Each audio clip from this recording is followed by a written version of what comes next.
Hello, and welcome back to another episode of The Good, the Bad, the Sports. Let's jump right in to today's good news. For the good news today, we center our attention around the World Cup.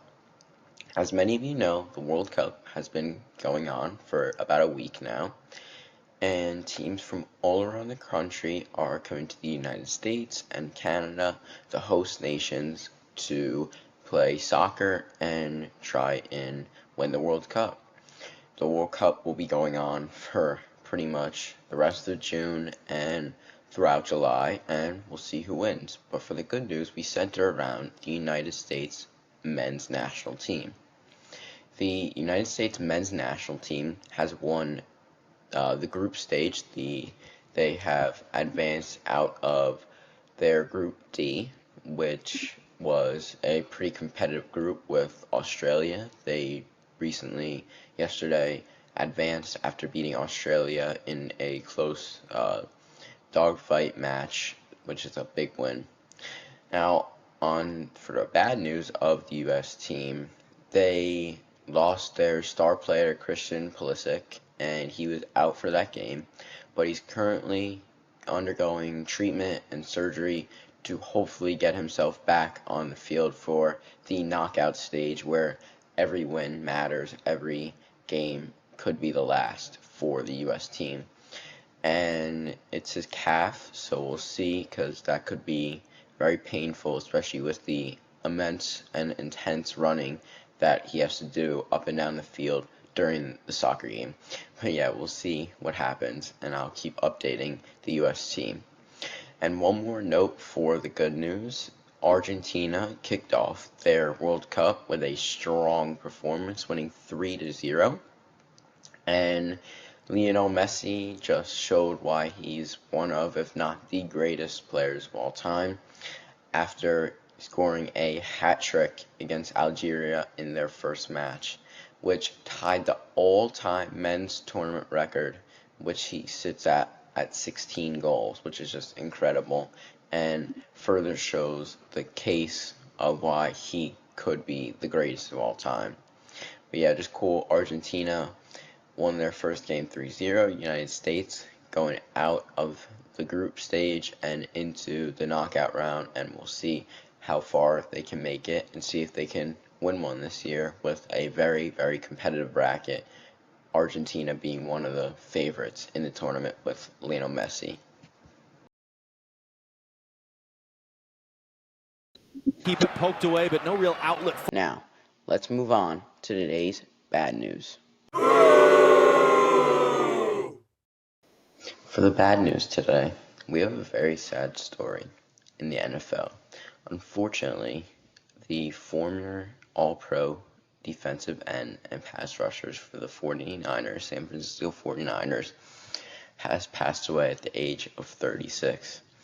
He was a former All-Pro, as I mentioned, and a 7th pick in the 2011 NFL Draft for the San Francisco 49ers. He passed away, as I said, at 36, and he's undergoing investigations and an autopsy to see what could have caused this death.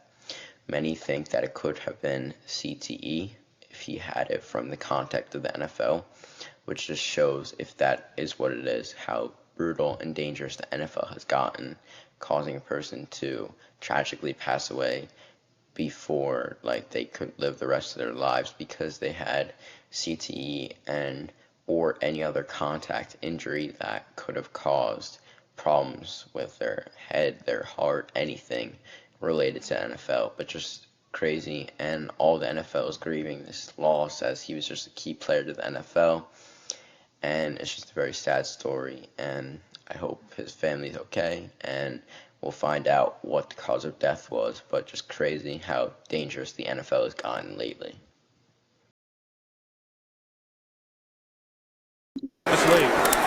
Handoff is to Benson. Cedric gets one. Rodgers keeps it and is brought down by Aldon Smith. Let's take another look at the end of this play and see if Aldon Smith takes his own helmet off.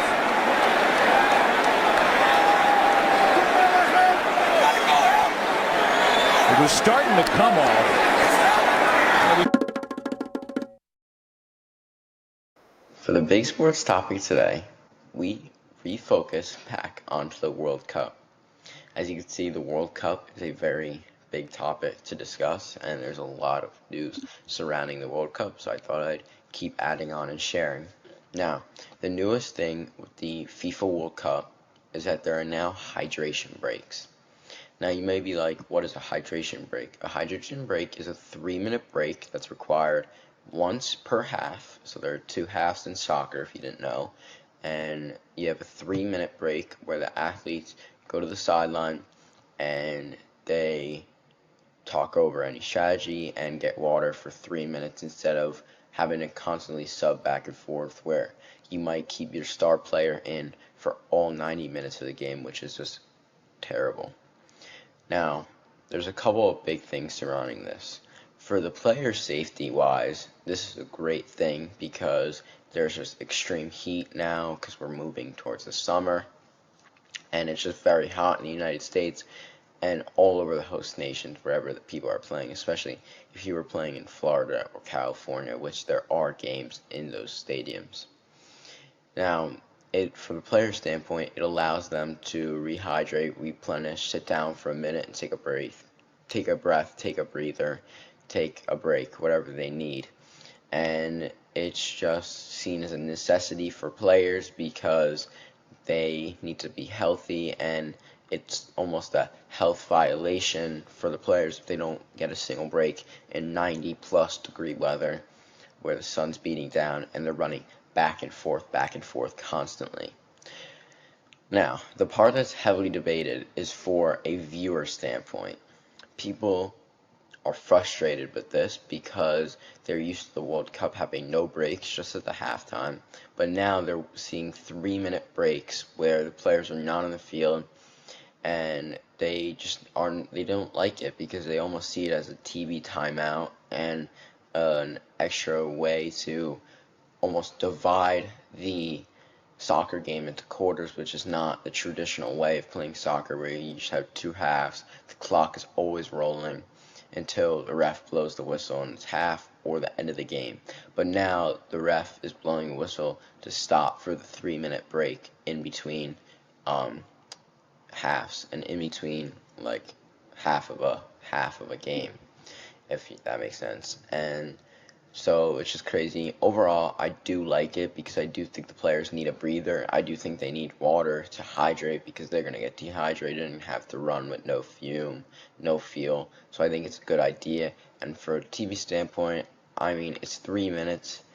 It's an extra commercial, but for someone who's very invested in soccer, I feel like they might be upset because it's not traditional.